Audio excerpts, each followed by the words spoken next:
আজকের বিশেষ নিবেদন, my girlfriend is an alien, পর্ব 4। একে অপরের দিকে তাকিয়ে থাকতে থাকতে অনন্যা বলে ওঠে যে, তুমিই তো সেই যাকে আমি খুঁজছিলাম। অনন্যার কথা শুনে শ্রী ওর দিকে এক পা করে এগোতে থাকে। সেই দেখে অনন্যা ভয়ে বলে ওঠে, তুমি ওখানেই দাঁড়াও, আমার দিকে এগিয়ে এসো না।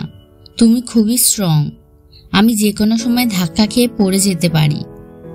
কথাটা বলে অনন্যা যখন সরে যেতে চাইল, শ্রী তখন দেওয়ালে একটা হাত রেখে ওকে আটকে বলল, তোমার কিছু হবে না, আমি আছি। আর ঠিক তখনই অনন্যা শ্রীয়ের বুকে গিয়ে ধাক্কা খেল। এরপর অনন্যা ধীরে ধীরে শ্রীয়ের দিকে তাকালো এবং মুগ্ধ দৃষ্টিতে ওকেই দেখতে লাগলো। ও বিড়বিড় করে বলল, আমি সব ভাষা শিখেছি, এবার আমি মানুষের ভাষাও শিখতে চাই। এই বলে ও ধীরে ধীরে শ্রীয়ের গলার নিচে আলতো করে হাত বোলালো। তখনই শ্রী ওর হাতটা শক্ত করে ধরে বলল, তোমার মনে হচ্ছে আমি ইয়ার্কি মারছি? ও তখনও শ্রীয়ের দিকে মুগ্ধ দৃষ্টিতে তাকিয়ে বলল, না। তখন শ্রী ওকে বলল, শ্রীতমা কোথায় আছে শুধু সেটা বলে দাও। তখন অনন্যা অবাক হয়ে জিজ্ঞাসা করল, কে শ্রীতমা? ঠিক তখনই শ্রী অনন্যার দিকে কঠোর দৃষ্টিতে অনন্যার দিকে তাকালো। আর অনন্যা শ্রীয়ের হাতে একটা কাগজ ধরিয়ে দিয়ে বলল, শ্রীতমা এই রেস্টুরেন্টে আছে। কথাটা বলে চোখ বন্ধ করে অনন্যা শ্রীয়ের দিকে আরো সরে আসে। আর শ্রী কাগজটা হাতে নিয়ে বলল, আমি জানতাম। কথাটা বলে অনন্যাকে পাশে সরিয়ে ওখান থেকে বেরিয়ে গেল। আর অনন্যা শ্রীয়ের বেরিয়ে যাওয়ার দিকে আবার হাসি হাসি মুখে তাকিয়ে থাকে। ঠিক তখনই অনন্যার খেয়াল হলো ও কি করে ফেলেছে। ও শ্রীতমার ঠিকানার কথা বলে দিল। কথাটা ভেবেই ওর দরজা দিয়ে দৌড়ে বেরিয়ে গেল। এদিকে অনন্যা রাস্তায় দৌড়াতে দৌড়াতে দেখতে পেল শ্রীয়ের গাড়ি ওর সামনে দিয়ে বেরিয়ে যাচ্ছে। সেই দেখে অনন্যা শ্রীয়ের গাড়ির পেছন পেছন ছুটতে ছুটতে বলতে লাগলো, এই দাঁড়াও, এই দাঁড়াও। কিন্তু শ্রীয়ের গাড়ি ওর কোনো কথা না শুনে ঝড়ের গতিতে বেরিয়ে গেল। সেই দেখে অনন্যা রাস্তার মাঝখানে থেমে গিয়ে বলল, ডাকা সত্ত্বেও দাঁড়ালো না, চলে গেল। আমার অ্যানিয়ান্সিয়েটারও দিল না, এখন আবার ওই মেয়েটাকে গিয়ে বন্দি করবে। কি বাজে মহিলা! তুমি কি ভাবছো তোমাকে কেউ আটকাতে পারবে না? এবার দেখো আমি কি করি। কথাটা বলেই অনন্যা নিজের জাদু প্রয়োগ করলো এবং সাথে সাথে ও পৌঁছে গেল ওই রেস্টুরেন্টে যেখানে শ্রীতমা আছে। ওখানে পৌঁছিয়ে অনন্যা এদিক ওদিক খুঁজতে লাগলো শ্রীতমাকে। আর দেখতে পেল ও স্পটলাইটে বসে গিটার বাজাচ্ছে। সেই দেখে ও দৌড়ে গেল শ্রীতমার দিকে এবং ওকে ডাকলো, শ্রীতমা। শ্রীতমাও ওকে দেখে খুশি হয়ে বলল, আরে অনন্যা, তুমি এখানে চলে এসেছো। কথাটা বলে শ্রীতমা নিজের চেয়ার থেকে নেমে অনন্যার হাত ধরে বলল, চলো। উত্তরে অনন্যা খুব তাড়াহুড়ো করে বলল, আমি কোথাও যাব না, তুমি এখান থেকে পালিয়ে যাও। ওই বিজনেস ওম্যান তোমাকে ধরার জন্য এখানে আসছে, তুমি পালিয়ে যাও। শ্রীতমা অবাক হয়ে জিজ্ঞাসা করল, শ্রীপর্ণা আসছে? তখন অনন্যা উত্তরে বলল, হ্যাঁ, ওই আসছে। এখন বেশি কথা না বাড়িয়ে পালাও তুমি। অনন্যার কথায় শ্রীতমা হেসে উঠে অনন্যাকে একটা চেয়ারে বসিয়ে দিয়ে বলে, তুমি শান্ত হও, এখানে বসো, কোনো চিন্তা করো না। শ্রী এখানকার ব্যাপারে কোনো কিছু জানে না, কিন্তু তা সত্ত্বেও অনন্যা চিন্তিত স্বরে বলে, তুমি যাও এখান থেকে, ও এক্ষুনি এসে পড়বে। তখন শ্রীতমা অনন্যাকে বলল, তুমি বলতে কি চাইছো? তুমি কি এখানকার কথা ওকে বলে দিয়েছো? তখন অনন্যা আমতা আমতা করে বলল, না, আমি কিছু বলিনি, আসলে আমি কিছু বলতে চাইনি। কিন্তু ওর কথা শুনে শ্রীতমা অত্যন্ত শান্ত স্বরে বলল, এসব নিয়ে চিন্তা করার কোনো দরকার নেই। এই পুরো রেস্টুরেন্টটা এবং এখানকার সব জিনিস আমার কন্ট্রোলের মধ্যে রয়েছে। এখানে কিছু হলে আমি জানতে পেরে যাব। কথাটা বলে একটা তুড়ি মারল শ্রীতমা আর সঙ্গে সঙ্গে রেস্টুরেন্টটা রং বেরঙের আলোতে ভরে উঠল। অনন্যা এসব দেখে উৎসাহিত হয়ে বলল, আরে বাহ। পাশে তাকিয়ে দেখল সেখানের ওয়েটাররা একের পর এক খাবার নিয়ে আসছে ওর জন্য। ওয়েটাররা খাবারগুলো রেখে চলে যাওয়ার পর শ্রীতমা অনন্যাকে বলল, আমি তোমার জন্য আজকে স্পেশাল কিছু বানিয়েছি, আর তোমার জন্য একটা শো রেখেছি। এই বলে শ্রীতমা গিটারটা নিয়ে একটা গান শুরু করে। অনন্যা মুগ্ধ হয়ে ওর গান শুনতে থাকে। ঠিক তখনই পেছন থেকে কেউ একজন বলে ওঠে, কি হচ্ছে এসব? কথাটা কানে আসতেই দুজনে চমকে উঠে তাকায় সেদিকে, আর দেখে শ্রী দাঁড়িয়ে আছে। শ্রীকে দেখে শ্রীতমা স্টেজ থেকে পালাতে যাচ্ছিল। তখনই শ্রী চিৎকার করে গার্ডদের বলল, ওকে ধরো। আর সাথে সাথে গার্ডরা শ্রীতমাকে ধরে ফেলল। তখন শ্রীতমা চেঁচিয়ে বলল, তোমরা আমার স্বাধীনতায় হস্তক্ষেপ করছো। তখন শ্রী বলল, অনেক হয়েছে তোমার স্বাধীনতা, এবার থেকে তোমাকে ঘরের মধ্যেই থাকতে হবে। তুমি যদি কন্ট্রাক্ট ফলো না করো তাহলে তোমাকে জেলের মধ্যে পৌঁছতে হবে। এদিকে অনন্যা তো শ্রীকে দেখে আবারও হারিয়ে গেছে অন্য জগতে। অনন্যা ধীরে ধীরে এগিয়ে আসে শ্রীয়ের কাছে। তারপর অনন্যা একটা দীর্ঘ নিঃশ্বাসের সাথে শ্রীয়ের গা থেকে শ্রীয়ের বডি স্মেল নেয়, আর মনে মনে ভাবে, এটা তো সেই হরমোনের স্মেল। এদিকে শ্রীয়ের লোকেরা শ্রীতমাকে জোর করে নিয়ে যেতে থাকে। তখনই ওদেরকে আটকানোর জন্য অনন্যা শ্রীকে পেছন থেকে জড়িয়ে ধরে বলে, না, তুমি ওকে এভাবে নিয়ে যেতে পারো না। সাথে সাথে শ্রী অনন্যাকে নিজের সামনে টেনে নিয়ে চলে আসে। তারপর অনন্যা আবারও কিছু খুঁজতে থাকে শ্রীয়ের জামার মধ্যে, আর বিড়বিড় করে বলে, কোথায় আমার অ্যানিয়েন্সিওটা? সেই দেখে শ্রীতমা কাঁদো কাঁদো স্বরে বলে, আমি কখনো ভাবিনি অনন্যা তুমি এভাবে আমার বিশ্বাস ভেঙে দেবে। ঠিক তখনই শ্রী অনন্যাকে ধাক্কা মেরে সরিয়ে দিয়ে বলে, এই মেয়েটা কে? তখন শ্রীতমা আমতা আমতা করে বলে, এটা আমার বন্ধু।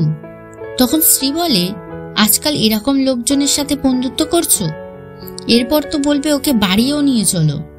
শ্রীয়ের কথাটা শুনে অনন্যা ভাবল, তাহলে কি অ্যানিয়েন্সিওটার কি ওর বাড়িতে আছে?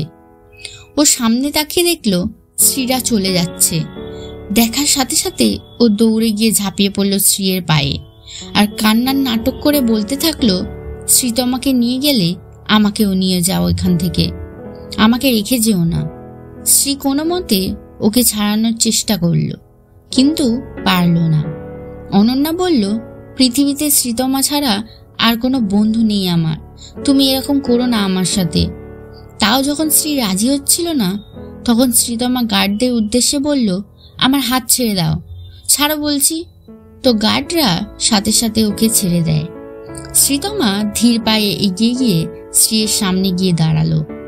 দুজনেই দুজনের দিকে রাগী দৃষ্টিতে তাকিয়েছিল। ঠিক তখনই শ্রীতমা কান্নার নাটক করে শ্রীয়ের পায়ে পড়ে গেল। তারপর কাঁদতে কাঁদতে বলল, দি ভাই প্লিজ ওকে নিয়ে চলো আমাদের সাথে, ও আমার খুব ভালো বন্ধু হয়ে গেছে, প্লিজ দি ভাই শুনে নাও আমার কথা। কথাটা বলে শ্রীতমা অনন্যাকে ইশারা করে শ্রীয়ের পাটা আরো শক্ত করে জড়িয়ে ধরতে। আবারও কাঁদো কাঁদো স্বরে বলে উঠল, ওকে ছাড়া আমি আমার একটাও পেইন্টিং কমপ্লিট করতে পারবো না, প্লিজ ওকে বাড়ি নিয়ে চলো আমাদের সাথে দি ভাই।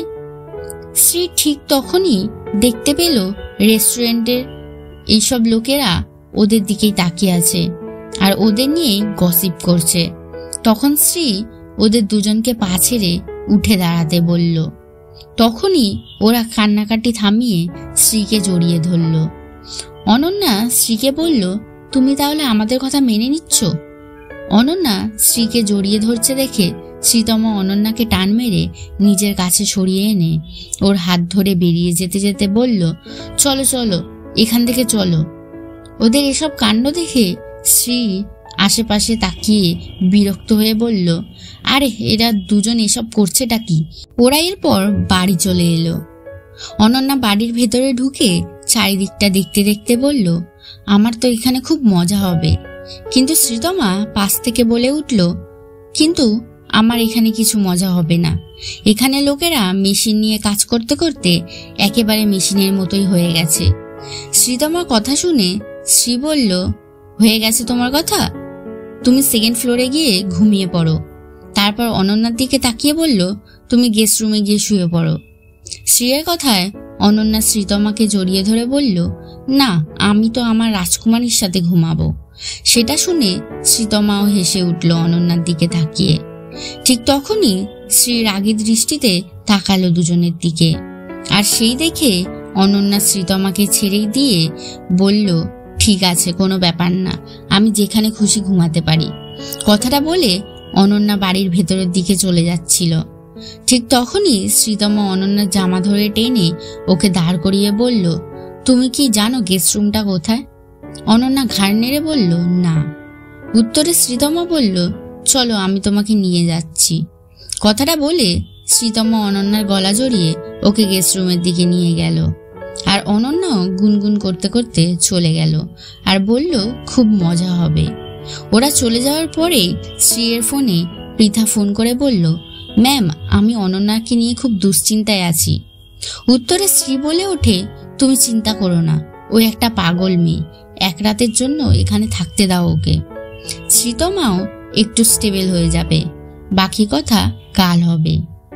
কথাটা বলে শ্রী ফোনটা কেটে দিল। এদিকে অনন্যা গেস্ট রুমে এসে বিছানায় গড়াগড়ি খেতে খেতে বলে, অন্তরিক্ষ যাত্রা সব থেকে শান্তির, কিন্তু আমার তো মনে হয় ঘুমানোর থেকে বেশি শান্তি আর কিছুতে নেই।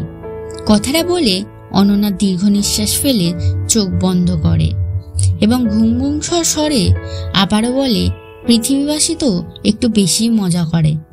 তারপর হঠাৎই চোখ খুলে উঠে বসে পড়ে আর মনে মনে ভাবে, না, আমাকে ঘুমালে চলবে না, আমার একটা লক্ষ্য আছে, আমাকে সেটা খুঁজতেই হবে। কথাটা বলে চোখ বন্ধ করে হাত দিয়ে ম্যাজিক করে বলতে থাকে, আমার অ্যানিয়েন্সিয়েটার কাছে এসো। কিন্তু এতে কোনো লাভ হয় না। তখন অনন্যা আবারও মনে মনে বলে, আমি কেন ওকে ফিল করতে পারছি না? কি হচ্ছে এটা আমার সাথে? আমাকে ভালোভাবে ওটা খুঁজতে হবে। কথাটা বলেই নিজের দুহাতের দুটো আঙুল দিয়ে জাদু শক্তি প্রয়োগ করে। একটু এদিক ওদিক ঘুরিয়ে রান্নাঘরের দিকে পয়েন্ট করে ওদিকে চলে গেল।